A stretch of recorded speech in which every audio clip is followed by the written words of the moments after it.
Om Swastiastu.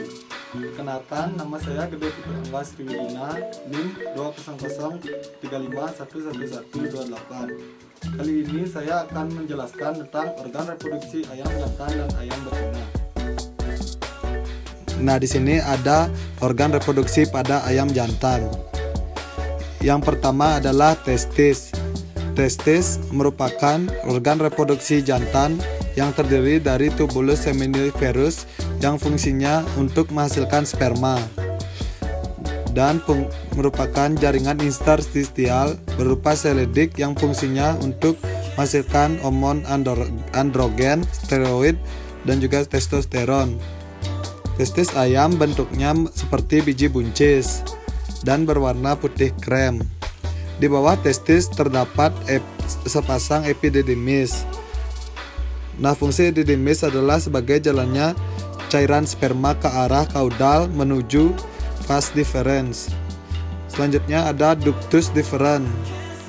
Ductus deferens berfungsi sebagai tempat penyimpanan, pematangan, dan juga pengangkutan sperma sebelum diejakulasi. Ductus deferens bermuara di kloaka, tepatnya di procodeum.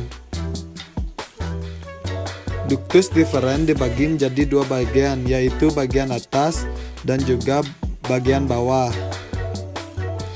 Bagian atas merupakan muara sperma dari testis dan bagian bawah merupakan perpanjangan dari saluran epididymis yang disebut dengan saluran deferens.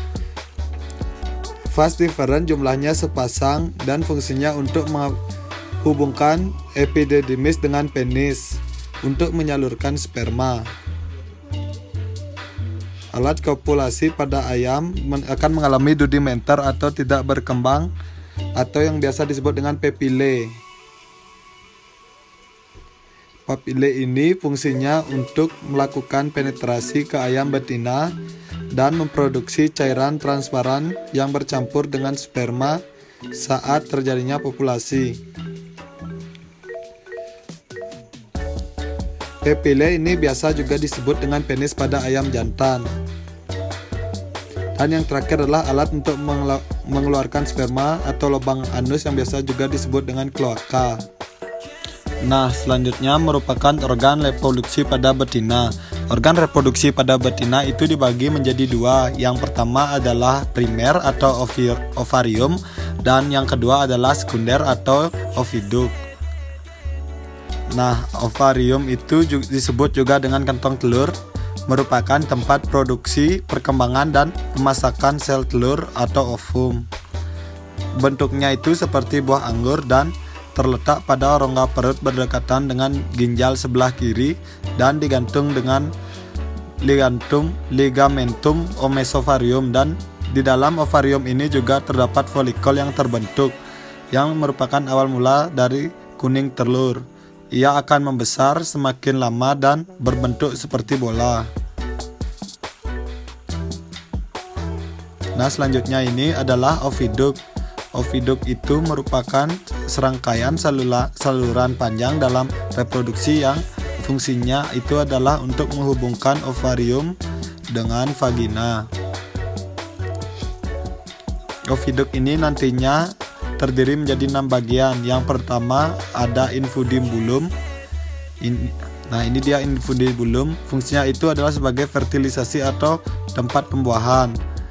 Nah, bagian ujungnya itu terdapat selaput tipis berbentuk corong disebut juga dengan fimbriae. Itu fungsinya adalah untuk menangkap ovum. Kemudian ovum nanti akan masuk ke saluran yang kedua yang disebut juga dengan magnum. Magnum itu merupakan bagian terpanjang dari oviduk. Fungsinya itu adalah untuk mensekreskan albumen atau putih telur serta terjadi pembentukan kazae. Ketiga ada isthmus. Isthmus ini merupakan untuk mensekreskan kerabang tipis atau membran sel. Isthmus ini yang berdekatan dengan magnum memiliki ciri khusus. Cirinya adalah berwarna putih dan 4 cm terakhir berwarna merah karena mengandung banyak pembuluh darah.